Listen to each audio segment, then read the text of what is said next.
প্রতি বছর সঠিক সময় শিশুদের মাঝে বই পৌঁছে দেয় একটি চ্যালেঞ্জ থাকে।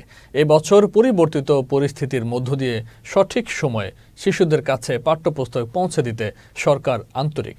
মানিকগঞ্জের এক প্রতিষ্ঠান থেকে 15 লক্ষ বই ছাপানোর কাজ আগামীকালই শেষ হবে।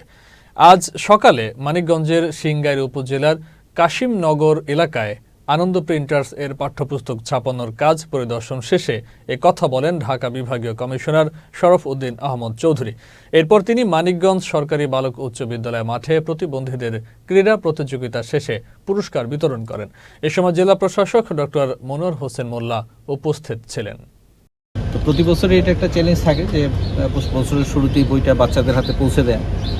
এই বছর যেহেতু আমরা জানি আমরা একটা পরিবর্তিত পরিস্থিতির মধ্যে দিয়ে যাচ্ছি, আমাদের একটা বড় চ্যালেঞ্জ যে আমরা সময় মতো বইটি যাতে পৌঁছে দিতে পারি। সরকার এই বিষয়ে খুবই আন্তরিক এবং সরকারের পক্ষ থেকে নির্দেশনা আছে যে এই বই ছাপার কাজটা যাতে নির্বিঘ্নভাবে করতে পারে সবাই এবং যথাসময়ে যাতে আমরা বাচ্চাদের কাছে বইটা পৌঁছে দিতে পারি। তো সেই আলোকেই এখানে আসা।